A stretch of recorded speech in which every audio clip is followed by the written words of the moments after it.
Nathan Zegura here at First Energy Stadium, where the Browns fall 30-28 to the Los Angeles Chargers, dropping their record to 2-3 on the season. And again, folks, disappointing, gut-wrenching, heartbreaking way for the Browns to lose this one. And they will look once again in the mirror and put the blame squarely on their shoulders. Offensively, the Browns were spectacular for the majority of this game. Nick Chubb again over 100 yards rushing for the third straight game for only the second time in his career. He is the only player in the NFL to have more than 100 total yards in every game. He would add in 2 touchdowns. Kareem Hunt would score a touchdown as well, rushing for the Browns, who got out to a 14-0 lead in this one. Now that lead would evaporate very, very quickly here as the Chargers were able to answer back, but not how you might think. This is the #1 passing offense coming into this game and the 32nd ranked rushing offense. In fact, the Chargers had 258 yards rushing in the first 4 games combined.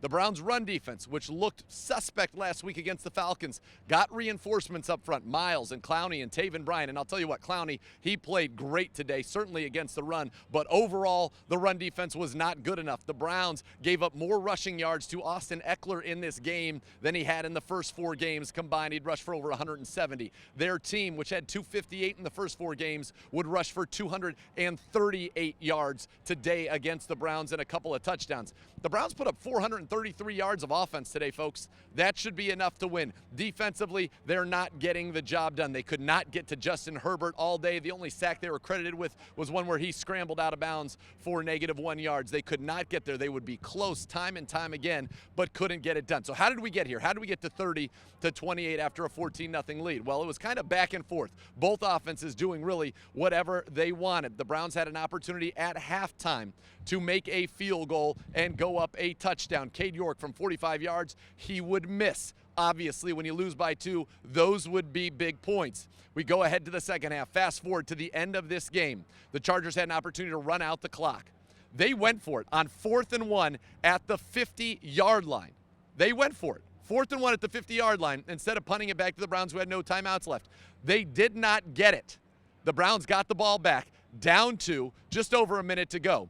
And now you have to point this out as well. Unfortunately, on the Browns' previous possession, down to, they had marched all the way down the field. They were about to go in for a touchdown, and on this play, in fact, I think Jacoby Brissett might have been able to run it in to the right side on a 3rd down inside the 10-yard line. He rolls out right, looks like he could run it in for a touchdown, instead decides to throw it. I don't think he saw the Charger defender, throws it right to him, interception. So then the defense gets the ball back after the Chargers inexplicably went for it on 4th and 1 near midfield.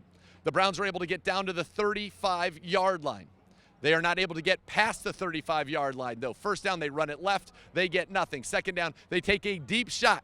And I would have liked to maybe see them go right in the middle of the field there and get some yards so you could clock it, kick the field goal. Instead, 3rd down, incomplete as well. They had to throw it to the sideline. So here came Cade York, the hero in week 1. And unfortunately, you're this far into the video, you know what happened in the game. The Browns lost. He would miss again. His 2nd miss, both wide right, both in this direction to the west end zone. And the Browns would lose a heartbreaker 30-28.